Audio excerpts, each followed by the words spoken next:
ఓం శ్రీ గురుభ్యో నమః. అందరికీ నమస్కారం. ఒక యోగి ఆత్మకథ. పరమహంస యోగానంద గారి యొక్క మనం ఆధ్యాత్మిక జీవిత విశేషాలన్నీ తెలుసుకుంటున్నామండి. అందుట్లో భాగంగా ఒక నిరాహార యోగి గురించి గిరిబాల మనకి చెప్పడం అనేది జరిగిందండి. ఆ గిరిబాల గారు ఎక్కడైతే ఉంటారో ఆ ఊరికి బయలుదేరినప్పుడు, ఈయన బయలుదేరినప్పటి నుంచి ఆ ఊరు వెళ్ళే వరకు జరిగిన మధ్యలోని విశేషాలన్నీ మనం నిన్న తెలుసుకున్నామండి. వీళ్ళు కారులో వద్దు అని గిరిబాలాగా వాళ్ళ యొక్క తమ్ముడు గారు లంబోదర్ గారు చెప్పారు. అయినా సరే వీళ్ళు వెళ్ళకుండా కారులోనే బయలుదేరుతారు.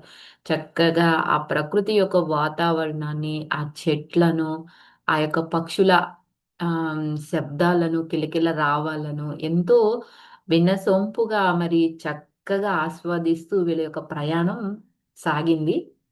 అంతే కాకుండా ఆ దారిలో అటు ఇటు ఉన్న మామిడి చెట్లను చూసి ఒక చెట్టు కింద మామిడి పండు రాలుంటే వీళ్ళు దిగి ఆ చెట్ల ఆ యొక్క పండ్లను కూడా తిని ఆ టేస్ట్ ఆ యొక్క రుచిని ఆస్వాదించి గిరిబాల గారిని ఈ విధంగా అజ్ఞాతంగా ఉంచకూడదు. ఆమెని వీడియో తీసి అందరికీ తెలియచేయాలి ఆమె గురించి అని చెప్పి పరమహంస గారు శ్రీ రైట్ గారితో కూడా సంభాషణ చేస్తారు.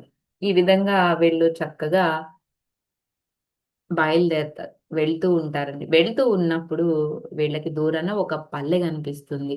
హమ్మయ్య! అప్పుడు వరకు ఈ యొక్క ప్రయాణంలో ఏర్పడిన విసుగు ఏదైతే ఉందో, ఆ విసుగంతా మరుగున పడిపోతుందండి. పోతుంది ఇక వాళ్ళలో నుంచి. ప్రతి పల్లె కూడా ఎంతో చిత్రంగా నిరాడంబరతని చూపే దృశ్యము అని చెప్తున్నారు పరమహంస గారు. నిజమే కదండీ! పల్లె అంటేనే ఒక అమ్మ లాంటిది. అమ్మ ప్రేమ, తండ్రి ప్రేమ ఎంత స్వచ్ఛంగా ఉంటాయో, వాళ్ళ యొక్క ప్రేమ ఎంత నిరాడంబరంగా ఉంటుందో, అదే విధంగా ఆ పల్లెటూర్లు కూడా అంత నిరాడంబరంగానే ఉంటాయి. ఎన్ని మారినా అవి మాత్రం మారవండి. ఆ పల్లెటూరు, ఆ వాతావరణం, ఆ పల్లె ప్రజలు అబ్బా! అసలదే వేరండి నిజంగా చెప్పాలి అంటే. వీళ్ళ యొక్క దారి మలుపులు తిరిగి అడవి నీడలో ఒదిగి ఉంటున్న పాతకాలపు అనిర్మలమైన గ్రామాలు ఏవైతే ఉన్నాయో ఆ గ్రామాల ద్వారా అంతేకాకుండా పల్లెటూరు అన్నిటికి తాడి చెట్లు కనిపిస్తాయండి. ఇప్పుడు సీజన్ మనకి ఏమిటి తేగల సీజన్ కదా! అవి ఎక్కడి నుంచి వస్తాయి? తాడి చెట్లకి ముంజికాయలు కాస్తే అవి ముదిరేక తాటికాయ తయారవుతుంది. ఆ పండుని సేకరించి మనం మట్టిలో పాతర వేస్తే మనకి వాటి నుంచి తేగలొస్తాయన్నమాట. తేగలు, బుర్రగుంజు అలా వస్తుందండి మనకి.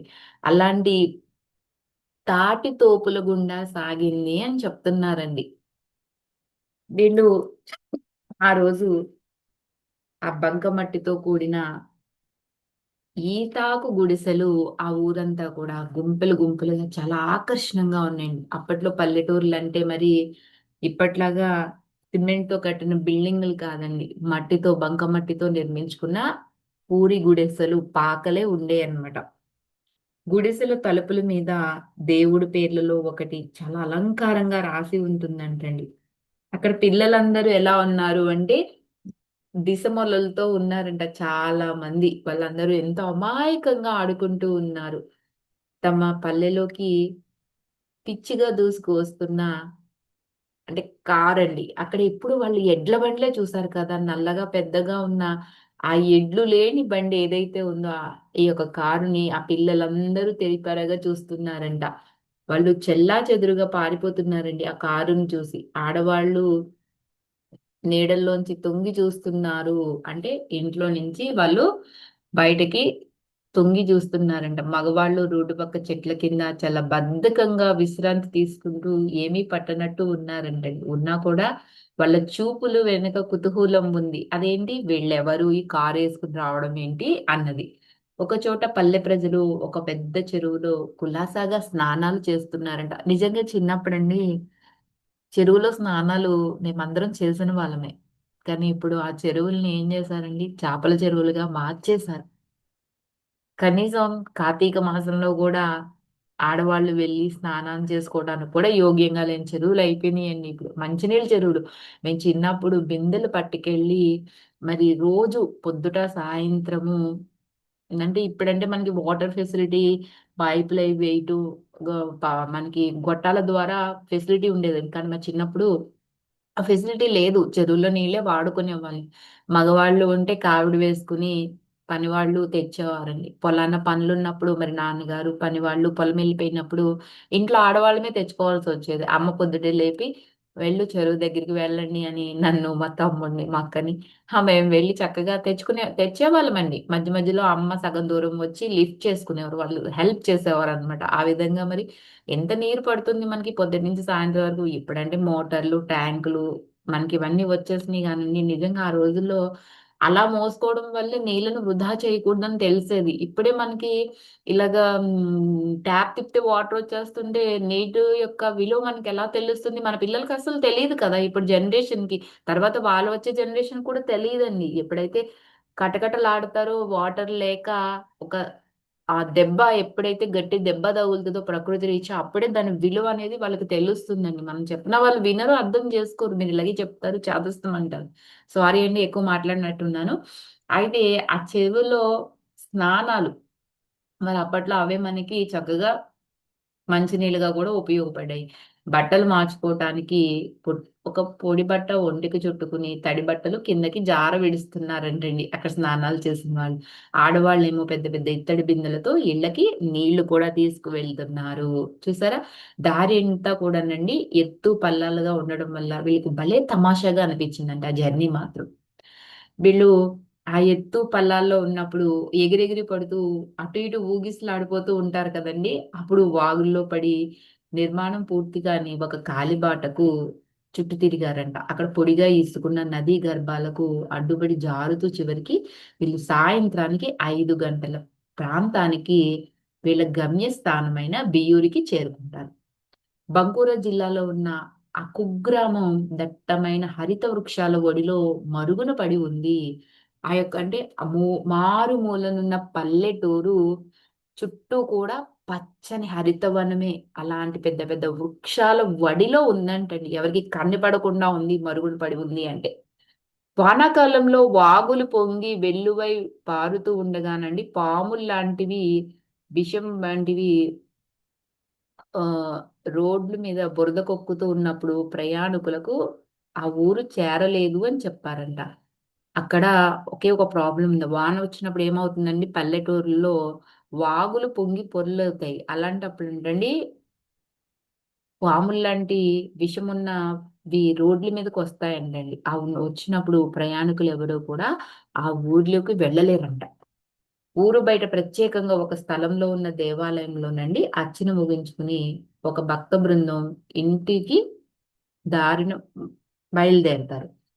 ఒకరిని వీళ్ళని పరమహంస గారాళ్ళు దారి చూపించమని అడుగుతూ ఉండగా ఒంటి మీద అంతంత మాత్రంగానే బట్టలున్న కుర్రవాళ్ళున్నారండి. వాళ్ళు ఒక డజన్ మంది వీళ్ళని గిరిబాల గారింటికి తీసుకువెళ్దామన్న ఉత్సాహంతో కారుకు 2 పక్కల మూగేశారంట ఆ పిల్లలందరూ కూడా. కొన్ని మట్టి గుడిసెలకు నీడనిస్తున్న ఈత చెట్ల తోపుందంటండి. ఆ తోపు వైపు సాగిందంట ఆ గిరిబాల గారి ఇంటికి వెళ్ళే దారి. కానీ వీళ్ళక్కడికి చేరేలాగా వీళ్ళ ఫోర్ట్ కారు ఒక్క క్షణం ఒరిగి పైకి ఎగిరిపడిందంటండి. ఆ సన్నటి దారి చెట్ల చుట్టూ, చెరువుల చుట్టూ, గట్టుల మీదగా, గుంటల్లోకి, లోతైన గాళల్లోకి సాగింది. అంటే ఆ దారెలా ఉందంటండి, సన్నటి దారి.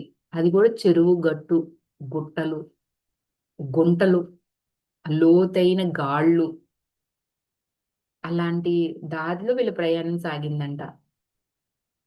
గుబురు పొదలున్నాయంటండి.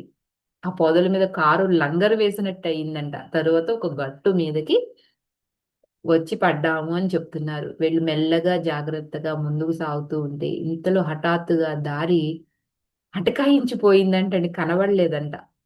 బండి దారి మధ్యలో మొక్కల గుబురు ఒకటి ఉందంటండి. అందుచేత వీళ్ళు మళ్ళీ చుట్టూ తిరిగి వెళ్ళాలి అని అనుకుని ఒక ఏటవాలు రాతి చట్ట మీద నుంచి కిందకి ఎండిపోయిన ఒక చెరువులోకి దిగిందంటండి ఆ కారు. అక్కడి నుంచి కారు బయటపడటానికి కొంత గీకటం, నరకటం, పారతో చెలగటం కూడా అవసరమయ్యాయి. అంటే ఆ కారు వెళ్ళడానికి దారి చేసుకున్నారు. దారి ఎక్కడికక్కడ ముందుకు పోవడానికి వీలు లేకుండా ఉంది కానీ, అయినా వీళ్ళ యాత్ర మాత్రం కొనసాగాల్సిందే అని చెప్తున్నారు. అందుకే లంబోదర్ గారు చెప్పారు, "కారొద్దయ్యా, ఎడ్ల బండి మీద వెళ్ళండయ్యా" అని చెప్తే వింటామా? వందల కొద్ది పిల్లలు తల్లిదండ్రులు తెరిపారా చూస్తూ ఉండగా, కొందరు మాత్రం హెల్ప్ చేద్దామనే వాళ్ళు ఉంటారు గదండీ! సహాయం చేద్దామని ఉపకార బుద్ధి గల కుర్రవాళ్ళు పారలు తెచ్చి పాపం వీళ్ళకున్న అడ్డంకులన్నీ తొలగించేసారంట. లంబోదరుడు ఆయన ముందే చెప్పారండి. ఆ యొక్క గణేశుడు ఎవరైతే వరాలిస్తాడో ఆయన ఆయన యొక్క ఆశీస్సులతో మీ యొక్క ప్రయాణం గణేశుడు మీకు తోడు వచ్చి కాక అని ఆయన ఆశీర్వదించారు కదండీ! అది జరిగిందనమాట. ఇక్కడ అదే చెప్తున్నారు పరమహంస గారు గూడా. ఆ గణేశుడు ఆశీస్సుల మహిమ అంతా మాకు చక్కగా జరిగింది అని. కాసేపట్లో వీళ్ళు 2 పాతగాళ్ళ గుండా మెల్లగా దారి చేసుకుంటూ పోతుంటే ఆడవాళ్ళ గుడిసెల గుమ్మాల దగ్గర నుంచుని కళ్ళు విప్పార్చుకుని చూస్తున్నారంటండి వీళ్ళ ఎనక. వీళ్ళ వంక. మగవాళ్ళు వీళ్ళ పక్కగాను, వెనుకగాను వస్తూ ఉంటే పిల్లలేమో పెద్ద ఊరేగింపుగా వచ్చి చేరుతున్నారు. వీళ్ళ యొక్క ప్రయాణం చూడండి ఎంత బాగా జరుగుతుందో మరి. ఈ రోడ్ల మీద సాగిన మొట్టమొదటి కారు బహుశా మాదే కావచ్చు అని పరమహంస గారు గూడా చెప్తున్నారండి. అక్కడ ఎద్దుబండ్ల సంఘం ఒకటి సర్వశక్తివంతంగా ఉండి ఉండాలి అంటున్నారు. ఎందుకంటే పురాతనమైన ఏకాంతాన్ని, పవిత్రను చెడగొడుతూ సూటిగా కోటలాంటి తమ గూడెల్లోకి చొచ్చుకు వచ్చే కారును అమెరికా వాడొకడు నడుపుతూ ఉండగా సాగిస్తున్న వీళ్ళ బృందం ఎంత సంచలనం కలిగించింది అనడంలో అసలు సందేహమే లేదు అంటున్నారు. ఎంతో ప్రశాంతమైన వాతావరణం కదండీ! మరి వాళ్ళ యొక్క ఆ ప్రశాంత వాతావరణాన్ని మేము భంగం కలిగించాం గదా! అందువల్ల ఆహ్ ఎంతో సంచలనం కలిగించింది అని పరమహంస గారు చెప్తున్నారండి. ఒక సన్నటి సందొస్తదండి. ఆ సందు దగ్గర ఆగి అడుగుల దూరంలో ఉన్న గిరిబాల గారి పూర్వీకుల ఇంటిని చూస్తారు. గతుకుల రోడ్డు మీద నానా పాటలు పాడుతూ చేసిన వీళ్ళ దూర ప్రయాణం ముగిసిన తర్వాతండి ఒక విధమైన కార్యము సంపాదించాము, కార్య సాఫల్యము సాధించాము అన్న ఆనందాన్ని అనుభవించారంటండి వీళ్ళు. ఇటుకలతోనూ, సున్నంతోనూ కట్టిన ఒక పెద్ద 2 అంతస్తుల భవనం దగ్గరికి వెళ్లారంట. ఆ భవనం చుట్టూ ఉన్న గుడిసెల ముందు అది కొట్టొచ్చినట్టు కనిపిస్తుందండి. ఆ ఇల్లు ఇప్పుడు మరమ్మతుల్లో ఉంది. అప్పుడు దాని చుట్టూ కూడా వెదులతో కట్టిన పరంజా అనేది ఒకటి ఉందంటండి. ఆత్రంగా ఎదురు చూడడంతో అణుచుకున్న ఆనందంతో వీళ్ళు భగవంతుడి ఆ యొక్క క్షుధారహిత స్పర్శతో పునీతురాలైన ఆ వ్యక్తి ఇంటి ముందుకొచ్చి వీళ్ళు నిలుస్తారండి. తలుపులు తెరిచే ఉంటాయి. పిన్నలు, పెద్దలు బట్టలు కట్టుకున్న వాళ్ళు కూడా అదే పనిగా వీళ్ళకేసి కళ్ళప్పగించి చూస్తున్నారు. కొద్దిపాటి కుతూహలమున్న ఆడవాళ్ళు, మగవాళ్ళు, మగపిల్లలు కూడా ఈ అపూర్వ దృశ్యాన్ని వాళ్ళు చూస్తూ, తిలకిస్తూ వీళ్ళ వెంటే వచ్చారంటండి. కొద్దిసేపటికి ఓ పొట్టి మనిషి గుమ్మంలో కనిపించిందంట. ఆవిడే గిరిబాల. లేత బంగారు వన్నె పట్టు పంచె కట్టుకొని ఉన్నారండి. భారతీయులకు సహజమైన విధంగా ఆవిడ ఎంతో వినయంగా జంకుతూ ముందుకు వచ్చారంట. మిగతాది రేపు తెలుసుకుందామండి. Thank you for watching. Like చేయండి, షేర్ చేయండి. మీ విలువైన అభిప్రాయాలన్నీ తెలియచేయండి.